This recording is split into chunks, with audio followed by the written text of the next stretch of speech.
محترم حضرات، السلام علیکم ورحمۃ اللہ وبرکاتہ۔ آج کی اس ویڈیو میں آپ حضرات کو بتاؤں گا کہ راشٹری گان یعنی جن گڑ من پڑھنا کیسا ہے، اور ایسے اسکول میں جہاں پر یہ ترانہ پڑھایا جاتا ہے اپنے بچوں کو بھیجنا کیسا ہے۔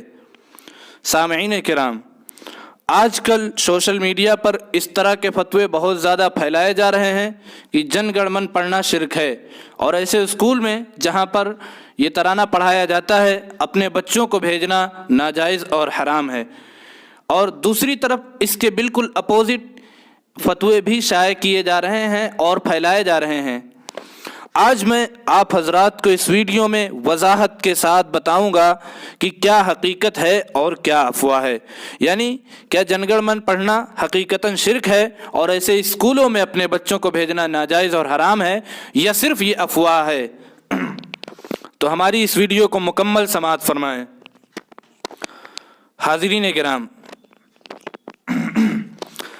آزادی کے بعد جب قومی ترانے کے تعلق سے یعنی راشٹری گان کے تعلق سے بحث شروع ہوئی تو وندے ماترم کو قومی ترانہ قرار دیے جانے کی پرزور مہم چلائی گئی، لیکن مسلمانوں کے اعتراضات کی بنا پر اس کو خارج کر دیا گیا۔ علامہ اقبال کا سارے جہاں سے اچھا بھی زیر غور آیا، لیکن علامہ کے معیار پاکستان اور پاکستانی نظریہ کے حامی ہونے کی وجہ سے ان کا ترانہ اپنی ظاہری و باطنی خوبصورتی کے باوجود ملک کا قومی ترانہ اور راشٹری گان نہیں بن سکا۔ بالآخر 24 جنوری 1950 کی قانون ساز اسمبلی میں ہندوستان کے پہلے صدر راجندر پرساد نے بیان دیتے ہوئے جن گڑ من کو قومی ترانہ قرار دے دیا، اور ساتھ ہی ساتھ یہ بھی کہا کہ اگر ضرورت پڑے تو حکومت اس ترانے میں گھٹا اور بڑھا بھی سکتی ہے۔ اس طرح ملک کو رابندر ناتھ ٹیگور کا بنایا ہوا قومی ترانہ ملا۔ ٹیگور کا یہ ترانہ سب سے پہلے 27 دسمبر 1911 کو انڈین نیشنل کانگریس کے کلکتہ کے اجلاس میں پڑھا گیا۔ سامعین کرام، اب آئیے دیکھتے ہیں کہ کیا واقعی یہ ترانہ شرکیہ کلمات پر مبنی ہے اور یہ شرک ہے یا ایسا نہیں ہے۔ اس بات کو ثابت کرنے کے لیے یہ جاننا ضروری ہے کہ خود رابندر ناتھ ٹیگور کا مذہب اور رجحان کیا تھا۔ اگر ٹیگور مشرک تھے تو یہ ترانہ بھی شرکیہ ہو جائے گا، لیکن اگر ٹیگور مشرک نہیں تھے تو اس پر شرک کا فتویٰ لگانا بغیر کسی علمی دلیل کے درست نہیں ہوگا۔ حاضرین محترم، ٹیگور کے مذہب کے متعلق پروفیسر جان واٹسن نے اپنی کتاب ٹیگور کے مذہبی نظریات میں ایک خط نقل کیا ہے، جس میں ٹیگور لکھتے ہیں، نہ میں کسی مذہبی فرقے سے تعلق رکھتا ہوں اور نہیں میں کسی خاص عقیدے پر کاربند ہوں، میں بس اتنا جانتا ہوں کہ جب سے خدا نے مجھے بنایا ہے اس نے اپنے کو میرا بنا لیا ہے۔ جان واٹسن آگے لکھتے ہیں کہ ٹیگور کا مذہب خدا اور فطرت سے محبت تھی۔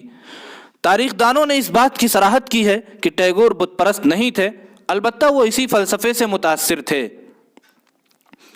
اس پورے منظر اور شاعر کے مذہبی رجحانات کو ذہن میں رکھتے ہوئے اب آپ ترانے کا اردو ترجمہ بھی ملاحظہ کریں۔ اردو ترجمہ اس ترانے کا کچھ اس طرح کیا جاتا ہے، اے بھارت کی منزل کا فیصلہ کرنے والے، عوام کے ذہن و دلوں پر حکومت کرنے والے، تیری جے ہو۔ تیرا نام ہی پنجاب، سندھ، گجرات، مراٹھا علاقوں کے دلوں میں بلند ہے، دروڑ، اتکل اور بنگال میں بھی۔ تیرا ہی نام وندھ اور ہمالیہ کی پہاڑیوں میں گونجتا ہے، جمنا اور گنگا کے پانی میں یہی رواں دواں ہے۔ مذکورہ علاقے تیرا ہی نام گنگناتے ہیں اور تجھ سے ہی دعائیں مانگتے ہیں۔ وہ صرف عظیم فتوحات کے نغمے گاتے ہیں، ان لوگوں کی نجات تیرے ہی ہاتھوں ہے۔ اے بھارت کی منزل کا فیصلہ کرنے والے، عوام کے ذہن و دلوں پر حکومت کرنے والے، تیری جے ہو، تیری جے ہو، تیری جے ہو۔ ناظرین، جن حضرات نے اس ترانے کی حرمت پر فتویٰ دیا وہ شاید یہ سمجھتے تھے کہ ٹیگور نے بھارت ماتا کی تعریف کی ہے، حالانکہ پیچھے کی بات سے یہ ثابت ہو چکا کہ ٹیگور کے نزدیک بھارت ماتا نہ ہی معبود تھی اور نہ ہی وہ ایسے کسی معبود کو مانتے تھے۔ حاضرین محترم، ہر ملک کا کوئی نہ کوئی ترانہ یا قومی گیت ہوتا ہے جس میں وہ قوم اپنے وطن سے محبت و عقیدت کا اظہار کرتی ہے اور اس کے حق میں بہتری کی دعا کرتی ہے۔ اسی طرح یہ بھی بھارت کا قومی ترانہ ہے۔ ہمیں تو اس میں ایسی کوئی بات نظر نہیں آتی جو غلط ہو۔ یہ وہاں پر رہنے والے مسلمان ہوں یا غیر مسلم اپنے وطن سے محبت کا اظہار کریں گے، یہ جائز ہے۔ دوسری طرف بعض حضرات اور بعض علماء حضرات اس ترانے کو تبدیل کرنے کے لیے صرف اس لیے آواز اٹھا رہے ہیں، وہ یہ سمجھتے ہیں کہ اگر یہ ترانہ تبدیل ہوتا ہے تو پھر سارے جہاں سے اچھا اس کی جگہ پر آ جائے گا، حالانکہ یہ ان کی ناسمجھی ہے۔ اگر یہ ہندی ترانہ تبدیل بھی ہوتا ہے تو پھر وندے ماترم کو قومی ترانے کے طور پر قبول کرنے کے لیے تیار ہو جائیے۔ صدر جمہوریہ راجندر پرساد نے جس تقریر میں جن گن من کو قومی ترانہ کے طور پر قبول کرنے کا اعلان کیا تھا، اس تقریر میں وندے ماترم کے بارے میں بھی کہا تھا کہ اس ترانے نے آزادی کی شمع جلائے رکھنے میں اہم کردار ادا کیا ہے، اس لیے اس گانے کو بھی اس کا حق دیا جائے گا۔ اگر کوئی شخص، اگر کوئی عالم، اگر کوئی سمجھدار مسلمان یہ سمجھتا ہے کہ موجودہ قومی ترانے کی جگہ یعنی راشٹر گان کی جگہ تبدیل کر کے سارے جہاں سے اچھا قبول کر لیا جائے گا، تو یاد رکھو یہ اس وقت کی اور اس دور کی سب سے بڑی ناسمجھی ہوگی اور سب سے بڑی بھول ہوگی۔ حاضرین محترم، میں آخر میں آپ کے سامنے مکمل وضاحت کے ساتھ کہہ دینا چاہتا ہوں کہ راشٹری گان یعنی جن گن من پڑھنا جائز ہے، اس میں کوئی شرکیہ الفاظ نہیں ہیں۔ اسی طرح ایسے اسکولوں میں اپنے بچوں کو بھیجنا بھی جائز ہے جہاں پر یہ ترانہ پڑھایا جاتا ہے۔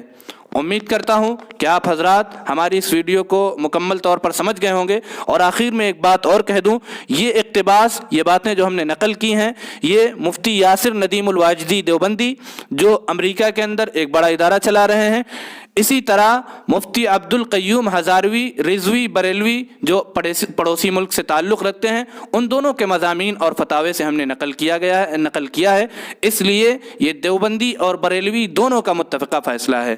السلام علیکم ورحمۃ اللہ وبرکاتہ۔